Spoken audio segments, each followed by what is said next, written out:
Okay, good evening, good evening. Excuse me. We are live. We are back for another edition of the Raggedy Business Report. Of course, as soon as I come on live, something is going on in my throat, and I feel like I have to start coughing, and I'm going to have a coughing spell and all of the things. But anyway, good evening, good evening. If you are joining me live, I am glad to have you here. Thank you so much. If you are catching this on the replay, go ahead and type replay in the comments for me so that I can acknowledge you and thank you for tuning in and checking out. I want to give people a few moments to come on and join us. This is going to be another good Raggedy Business Report. So excited for everyone who has embraced this weekly show where we talk about some raggedy business practices and some things that you can do based on the stories that I share as the Raggedy Business Report every week. Based some things that you can do and implement in your business based on what I share to make sure that you are not practicing raggedy business in your business because that's not good business, right? So, want to give people a few moments to join. Make sure you are tagging your friends, tagging your business besties, your coaches, your mentors, everybody to let them know that we are on live. It is another Raggedy Business Report. Super, super excited. It is a new year. Super excited about everything that is to come this year. Last year, we kicked off the year with our first Raggedy Business Report of the year. Super excited for that. Hey, Alana, thank you for tuning in. Super, super happy to be before you all tonight. I get really excited about these weekly reports. And believe it or not, sometimes I'll be stressed and like, I don't know what I'm going to talk about. I don't know what's going to be on the Raggedy Business Report tonight.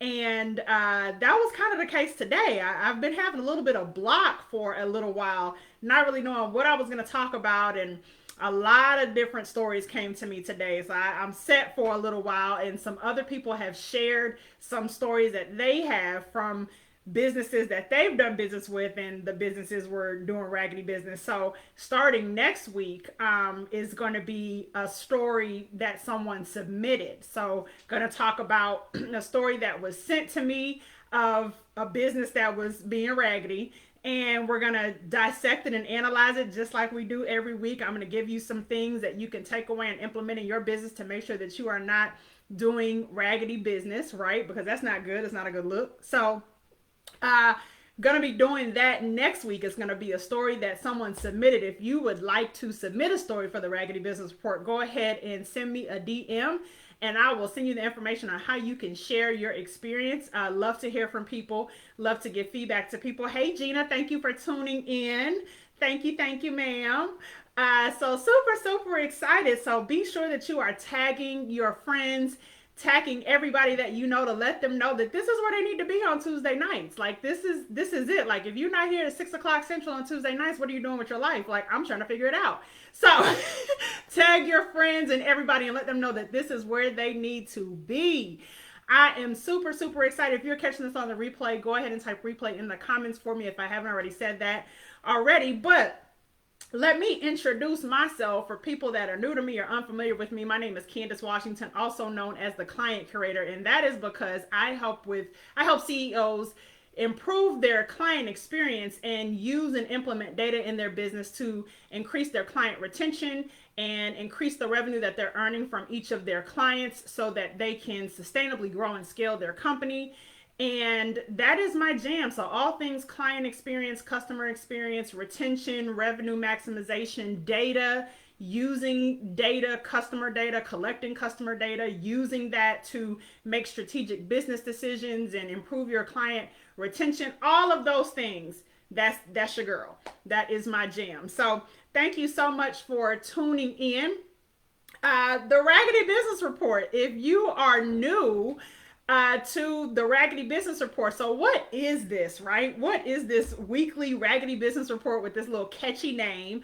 Well, really, what it is every week I come before you and I give you some tea or some gossip, as we like to call it, right? And give you some tea about some businesses that most of the time that I have done business with that have engaged in raggedy business practices, right? Because that's just not a good look. When people are spending their money with you, they expect a certain level of service and a certain level of excellence. And so I share with you those raggedy business experiences. And just because a business has some raggedy business practices, it doesn't necessarily mean that the business itself is a raggedy business as a whole. But if you are doing raggedy business consistently enough, your business is going to turn raggedy. And we don't want that, right? Because you're not going to stay in business very long if you're doing raggedy business on a regular, right? Because customers and clients won't come back. You'll get bad word of mouth. I mean, just all the things, right? So I try to help you after I give the raggedy business report, give you some things that you can take away, some action items that you can take away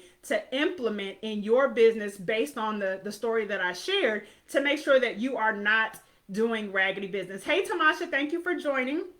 So, Alana, thank you, honey. You're too kind. So, I'm going to go ahead. We have given people a few moments to join in, and hopefully you'll continue to come in. Again, if you're catching this on the replay, go ahead and type replay in the comments for me. Share this out, tag your people, let them know that this is where they need to be on Tuesdays at 6 o'clock Central. So, the Raggedy Business Report for tonight, it's actually a pretty good one, and it just hit me like a couple of hours ago because I didn't know what I was going to talk about, being honest. But it hit me, it came to me. So this is about an experience I had with my car. So a little over a year ago, I got a new car. And it's a Cadillac. And I only say that because, at a certain level, when you purchase certain kinds of cars and when you spend a certain amount of money, you expect service to be a little bit better. Unfortunately, we should expect high level and high quality service no matter how much money we spend. But the sad reality is once you start purchasing things in a different threshold, you have a different level of spend, you expect a certain level of service, right? So got this car, had a wonderful experience purchasing the car. Called the dealer. I saw the car that I wanted online, called them to see if they still had it in stock. They said yes. I told them what I needed them to be able to do for me to come in and do business and get the car. Like y'all know your girl. I don't play when it comes to business, right? I'm about my business, handling my business, all the things. And so told them what I needed them to do.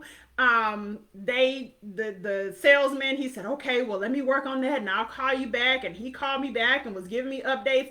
The whole process was fantastic. I told him, okay, you've met everything that I've requested. So I'll be in tomorrow between whatever hours to do business, right? To get the car. And so I went in the next day. Everything worked out great. Great experience purchasing the car, right? Wonderful experience. The people were very nice, very accommodating. Nothing gave me any red flags. It was just, everything was copacetic, as we say, right? So get the car home. And I did look over the car before I left the dealership, drove it, like all the things, right? But there was still a level of excitement that, I guess I didn't fine tooth it. So I get the car home. Called my dad and my stepmom. They didn't know that I got the car. And so they ended up coming over to my house and I surprised them, right? And so walking around the car with them, I started noticing some things that needed to be addressed. Minor things, nothing major. It has a protective coating on the car. And there were a couple of places where, it was coming up or it wasn't laid down right. Nothing major. Noticed a little bit of inside the car on the inner side of the hatch. Just some minor things, nothing major, nothing that affects the operation of the car, right? So no big deal. Because of the service that I received from the salespeople when I was purchasing the car, I said, okay, let me go back to the dealership. I continue to go there for service, right? Now, keep in mind, this dealership is about 20-25 miles from me. I pass up about 3 other Cadillac dealerships just to go to this dealership, but I'm loyal like that, right? If I get great service, I'm there. You got me. You ain't got to worry about that. So took it in, had these things addressed. They had my car for 2 weeks and I received no updates. I didn't get a phone call. I didn't get an email. I didn't get anything about what was going on with my car. They just had my car. I didn't know if they had sold it to somebody else because I hadn't heard anything, right? So they had it for 2 weeks, no updates. I called and asked for updates, and I got some, but not all of them. And when I didn't get all of the updates that I needed, they had finished part of the repair, but not the other part of the repair. And so the other part of the repair, the issue with the inner part of the hatch, they told me that they were still waiting for a part to come in. And so they just had my car there sitting, waiting for a part to come in. Again, that didn't interrupt or affect the operation of the car. They just had my car sitting. Now, mind you, this is within the first couple of months that I had the car. So now you didn't have my car for a couple of weeks. I'm still in new car mode, like still excited, right?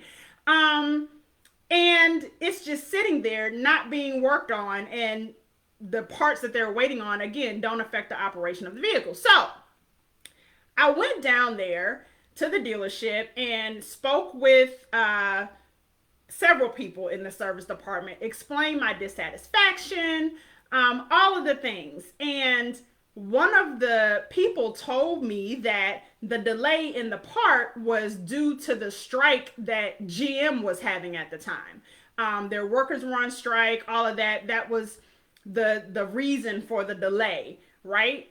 Okay, well, again, why wasn't any of this communicated with me? Because in my mind, I would much rather be driving my car while you wait on that part than driving a loaner vehicle. This is a new car that I just got, ain't had for no time really. If you waiting on a part, well, the engine and the motor and everything else is running. Let me drive my car while you wait on that part, and then when you get the part, let me know and I can bring it in and you can swap it out, right? But no communication was given to me, and so that wasn't even a conversation that I was able to have with them. So I finally got my car back about 10 days later, and okay, cool, everything's cool. Well, about a month later, I start hearing a noise when I'm driving. There was this noise that, and whenever I was pressing the accelerator, I was hearing a noise. And it's like, as soon as I put my foot on the gas, I heard it. And then when I let up, it went away. And so I was like, after a few days, I was like, something's not right. I don't know what this is. Let me call, make an appointment. So made an appointment, went back to the same dealership, drove my car with the service manager, because by that time they knew me, right?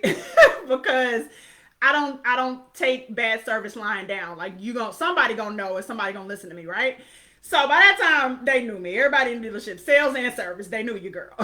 So I took it back, and you all know how it goes when you take your car in for service and you say, well, I hear this noise, and then they claim they can't hear it and it doesn't get fixed, all of that, right? So because I know that, I asked for somebody to ride in the car with me so that I could point out to them the sound, so that I could help them identify the sound that I was hearing, make sure that they heard it before I just left my car. So service manager rode with me. I pointed out the sound to him. He told me he heard it, and I said, okay, great. So left the car there. They called me later that day and tell me they can't hear a noise. They don't hear anything. So I'm like, didn't this man just ride in my car with me and tell me he heard the noise when I pointed it out to him? So I call him back, and he says, well, it's the same noise that I hear in my car, which is the same year, make, and model. It's the same noise that I hear. And I'm like, no, this is not a normal noise, because I wasn't hearing it all the time. I haven't always been hearing this noise. It's something that just started recently. And so I had to end up going back down there. It might have been the same day, actually, that I took it in for service. Had to go back down there, ride with someone else or drive with someone else in the car and point out the noise to them, and then get in another car, same year, make, and model, and point out that the noise didn't exist in that car, right? Like, had to go through all these motions. They finally were able to identify what the issue was. So then I left my car there again, and this time they had my car for a month. And they kept telling me whatever part they needed wasn't in stock. They couldn't get it. They couldn't get it from Detroit. They couldn't get it from any other dealers in the area. It just was a no-go. And they kept putting me off and putting me off. And so after about a month, I was just like, I'd had it. I'm like, at this point, take the parts you need off of another car that's sitting in the lot that ain't nobody driving, ain't nobody bought, ain't nobody paying for. Let that car sit and wait for the part, not mine that I'm paying for every month. And I'm not even driving because y'all have had my car more than I've had the car at this point. Yeah, I need you to fix it. So I had to really dig in, put my foot down. They ended up bringing me my car to my house because by that point I was done. I was over it. Like, I don't care what y'all do, but you need to roll out the red carpet at this point because I'm done, right? So got my car back and it starts leaking something, but I didn't really know what it was because it was a brand new car. The car had like 30 miles on it when I bought it, like brand new car. So it shouldn't be leaking anything, right? So it started leaking something, and finally I discovered that it was leaking oil. And I was just like, you know what? This is ridiculous. So I didn't go back to that dealership. I went to the dealership that's down the street from my house this time, asked them to look into it. Come to find out, the dealership that I bought it from, that I was taking it for service to, or taking to for service, when they got this part that they needed and they were putting the part on and doing everything, they didn't put the parts back on properly. So it was causing me to leak oil everywhere. Like, there's oil in my garage, like just oil everywhere. So at that point I was done. I complained to Cadillac. I sent the general manager of the other dealership pictures. I mean, I was done, right? And so took it to this other dealership. They fixed it within a couple of days. They were very nice, very accommodating. And lo and behold, they tell me, yeah, we hear complaints about that other dealership all the time. All the time. People come to us from them all the time. So that is the Raggedy Business Report of today. I'm sure you can already identify a lot of the raggedy business practices that are rampant in this story. Listen, we got comments. What in the world? Why can they never? Right, Felicia. Why can they never hear the noise? But the thing was, he told me he did hear the noise. So then my question was, okay, so either he lied to me or he lying to y'all, but he lying to somebody because he told me that he heard it when I pointed it out to him. So whole nother situation, right? So that's the Raggedy Business Report. Lot of raggediness, right? So the things that I want you to take away from this story and this report are the following things. The first thing is communication. I have told people before, no communication no update is still an update. Right? So even when they were waiting on parts for my car and nothing was happening in terms of it progressing towards being completed, the job being done, that is still an update that you provide. That is still an update that you give to the client or customer so that they know what's going on. Right? I didn't know if my car was forgotten about. I didn't know if it got lost, if it got sold to somebody else. Like, I didn't know what was going on because nobody was saying nothing. And so I always preach communication when it comes to business, really just in life, but especially when it comes to business, because when people are spending money with you and they need updates on the project or whatever it is that they spent their money with you for, they need and they deserve and they're entitled to updates, right? Don't just go radio silent because then people don't know what to think, right? And I always tell people all the time is, most people are reasonable people. Most people will understand. Most people will give you grace. But when you don't communicate and you just go silent and you don't say anything, you take away people's ability to be reasonable, to be understanding, to give grace because they don't know what's going on. So don't take away the ability for people to be understanding by not communicating, and then you get mad and get an attitude and want to say that they're a bad client or customer when they get upset because they haven't heard from you. No, that's on you, right? You dropped the ball. It's something that you didn't do, right? These are people that are spending their money with you, and there is no shortage of places for us to spend our money. That we all know for sure. As I said earlier, I was passing up dealerships to take my car to this dealership, right? And I told them that I'm passing up dealerships to come down here. And what am I doing that for? To get piss poor service? That's not cool. And I'm not going to keep doing that. And I didn't. So they lost business. It's funny. I see Felicia on here. Felicia, my dear friend, came from the car business. And she has told me several times, car or dealerships don't make their money in sales. They make it in service. That's where they make their money. So if you losing customers, because think about it, a sale, that's a one-time transaction. Service is retention. Service is what I do, right?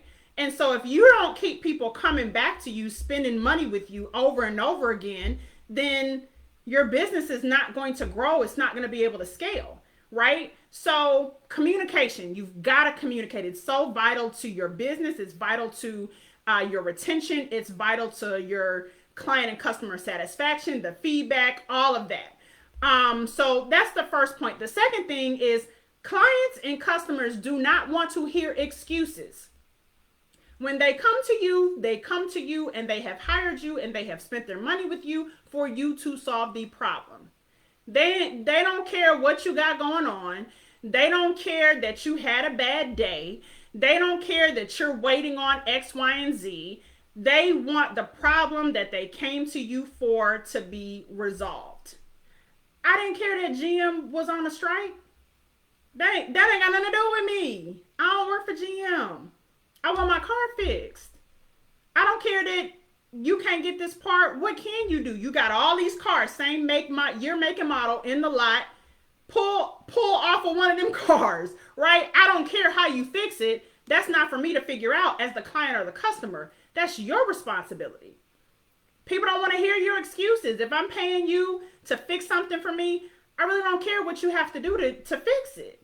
I'm paying you, right? And I know that may sound harsh and that may sound abrasive, but that's the reality of it. I do not care what people have to do what I paid them to do, to give me the service that I paid them for. If it requires you to stay up until 2 o'clock in the morning, then stay up until 2 o'clock in the morning. I paid you, right? Clients and customers don't care about it.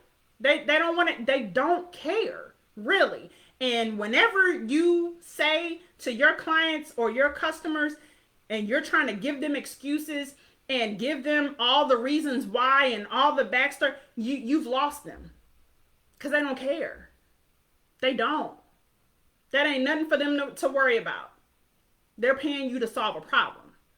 And so if you're complaining about what you're having to do and what you're having to go through to solve that problem, bet I'll take my money somewhere else because I don't care about what you have to go through. I'm paying you, right? So that's number 2. Stop giving your clients and customers excuses. They don't care.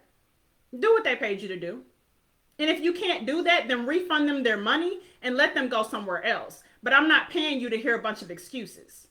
I'm just not, okay? So that's number 2. Number 3 is do your job with excellence. Do it with excellence.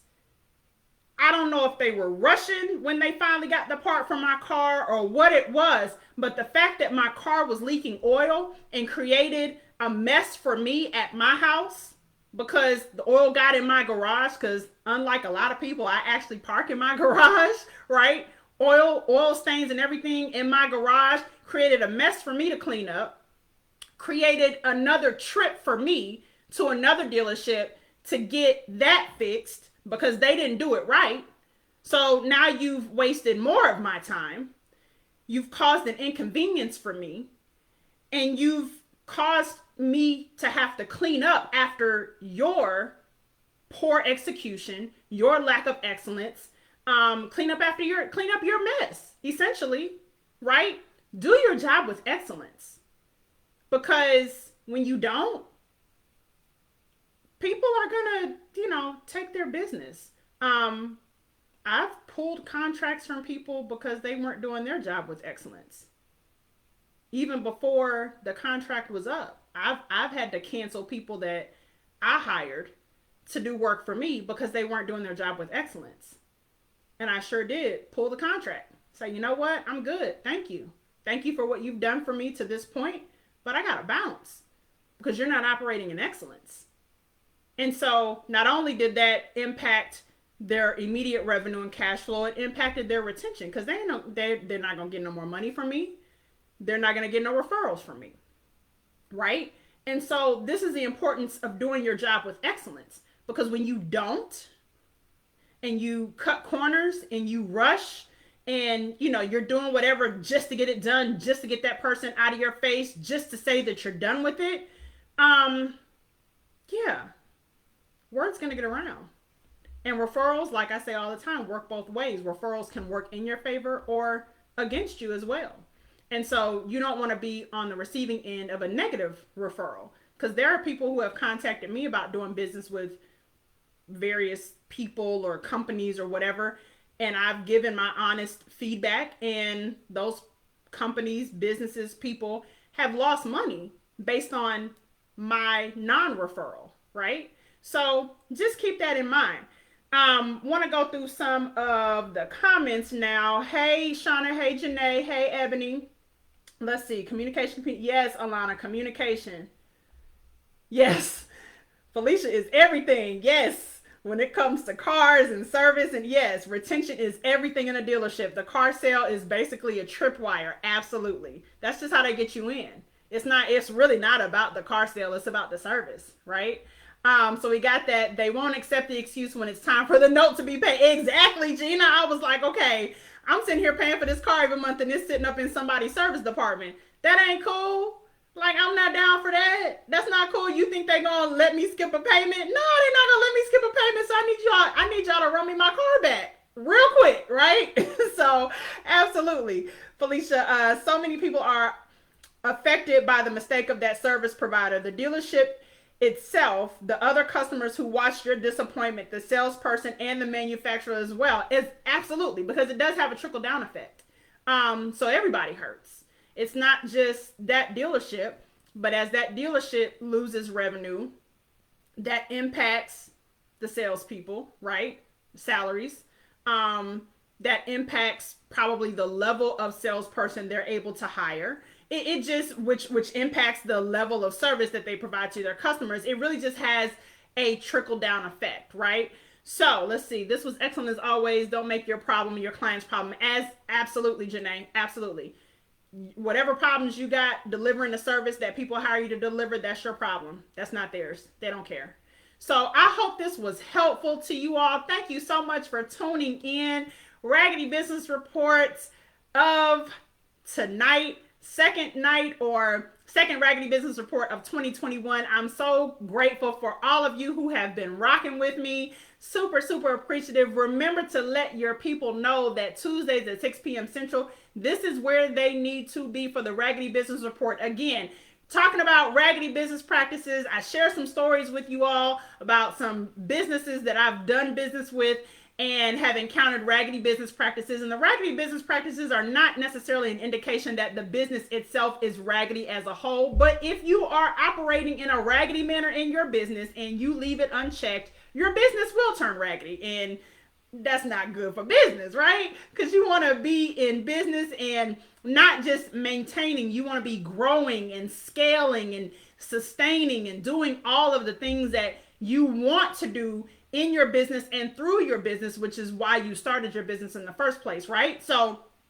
just keep all of these things in mind. Again, my name is Candace Washington. For those who maybe came in halfway, my name is Candace Washington, also known as the Client Curator, and that is because I work with CEOs and help CEOs to improve their client experience and use data to make strategic business decisions to improve and increase their client retention and their client maximization, make sure that they are earning all the money from every client that they can, because a lot of businesses are out here leaving money on the table when it comes to their clients. They have a lot of untapped revenue in their existing client base. And so I help them to find that untapped revenue and tap into it and improve their numbers, month over month, year over year, improve their cash flow, their revenue, and all of the things. So if you would like to connect with me, I invite you to send me a DM and we can talk about some ways that we might be able to work together. I really, really appreciate you all for tuning in. Thank you so very much. We will be back next week, next Tuesday, 6 p.m. Central, same place. I will be sharing a story, a Raggedy Business Report from someone that submitted an experience that they had. So this will be the first time I'm sharing a submission from someone else. If you would like to submit something for me to discuss on the Raggedy Business Report, I invite you to send me a DM and I will send you the information on how you can share that with me. And I'm super, super excited. Thank you, Shauna. Thank you, Eb. Thank you so much. Thank you, Fee. Thank you, everyone who tuned in. Again, if you're watching this on the replay, go ahead and type replay in the comments for me so I can be sure to acknowledge you. That's all for tonight. I hope you have a blessed night. And as I always say, remember to treat people well. Good night, y'all.